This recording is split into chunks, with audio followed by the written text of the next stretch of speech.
So hey everybody, sorry this video is a bit later than planned. College has been really busy for me lately, so that's why this video has been postponed a little bit. But it's finally here, my review of episode 4 of Agents of S.H.I.E.L.D. Not really a review, more so a reaction like I've done with my previous episode reactions for the show. Um, so yeah, episode 4, you guys, I gotta say, I think this was a much better episode than episode 3, to be honest. Episode 3 really didn't do it for me from what I've gotten from other people on the show so far. A lot of people seem to didn't like the direction episode 3 went in either. So I'm glad that episode 4 kind of left that in the dust a little bit. But for this episode, guys, for a brief synopsis, basically, there's been a series of diamond thefts going on. There's one involving these people with these red masks on that kind of looked like Red Skull a little bit, so that's kind of a little homage to Captain America from what I gathered. Um, but everybody seems to want these diamonds, and what really gets Agent Coulson curious about the case and the other agents that we know about from the show so far is one of these people who has been a part of these heists was an agent that once was trained by Agent Coulson, and basically they go after her. They try to figure out why she's a part of these things. Coulson thought that either she was dead or was busy doing a certain mission of some kind as an agent. um, so they try to get answers from her. They find out basically there's this eye device that she has that she kind of doesn't have a lot of control over and things like that. So basically, throughout the episode, it's kind of figuring out who's good, who's bad, why this former agent that Coulson once trained is doing all of this. So it's kind of one of those episodes where they're just trying to figure things out and see what all these diamonds are about, because they seem really significant, and it's not quite sure what exactly these diamonds can do, but it seems like a lot of good and bad people want these diamonds quite a bit. So like I said, I thought this episode was much better than what episode 3 was. Um, like I was saying before, there was Captain America references. There was also a few Avengers references, specifically with the lines, like "I don't play well with others," and if you've seen Avengers, you might recognize some of the lines of dialogue from that movie that was used for this episode as well.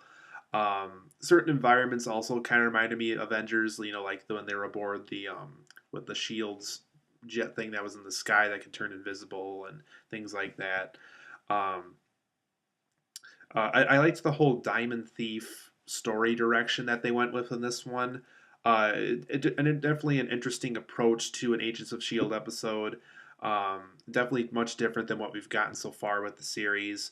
Like I said, once again, just a huge upgrade compared to episode 3, just special effects wise, story wise, writing wise, and directing wise. So, whoever did episode 3, ABC, if you're watching this, do not hire that director again or that writer. Well, I think Jed Whedon was one of the writers of that one, but um, whoever directed the episode, let's just keep it at that. Don't let that person direct any more episodes, because that episode it had no idea what it was doing. Um, so Coulson he's really starting to grow on me. I know with this show, he's a much different person than we remembered him from, like, the Avengers and from Iron Man 1 and 2 and stuff like that.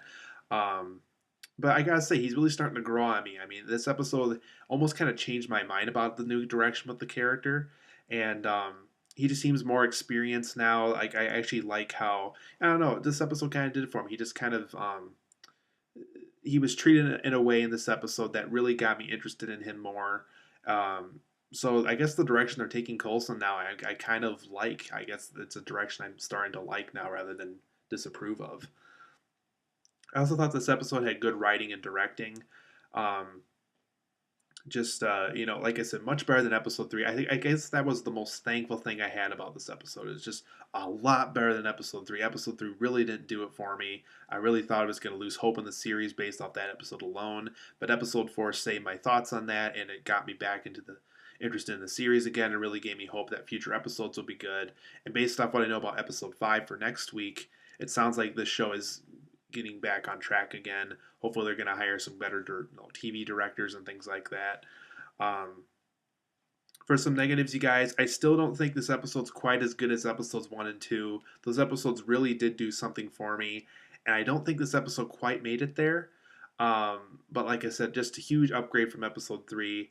I really, if they can make future episodes this good or as good as episode one and two, if that's possible, I would be really happy with this run of the show. And if there's more seasons, hopefully those future seasons can have that good, high quality storytelling as well.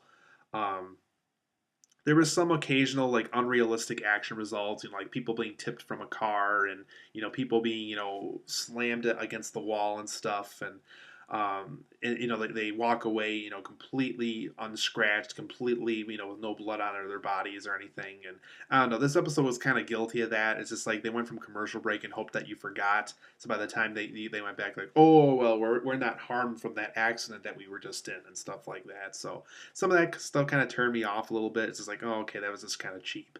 So I hope they avoid cheap things like that in future episodes. Um, this episode was almost a little too absent of action. I thought they could have had more action in it. It just a lot of talking, a lot of negotiations with people. Not bad, It's a different direction for Agents of Shield episode, but like I said, it's an action show. It needs to have action somewhere, and it had it, but there wasn't a lot of it. And I really wish, like episodes one and two, once again, that this episode could have had around the same action as those episodes did, um, and done as well as those episodes too. Um, Not a lot of episode crossovers in this one. Basically, like I said, I'm glad that they kind of left episode three in the dust, but at the same time, it almost felt like that episode was completely non-existent while watching this, and even episodes one and two almost felt a little non-existent while watching this. Specifically with Agent Sky, with all this stuff going on in her background, they just kind of blew it off and put it in the corner in this one. I still liked her character, it's just that they kind of just left those things in the dust. And weird things like her and Coulson getting along better than they normally do, and stuff like that. It just kind of felt weird and out of place, almost like the director of the show was misinformed as to what was going on in the show before that episode and stuff. So I like where it's going, you guys. Again, like I said, huge. That's what I love about this episode is they made up for episode three. They basically made an episode that should have been episode three. So I like I said, I hope that the show gets into a good direction like this again, and hope to see you guys here for next week's reaction to next week's episode.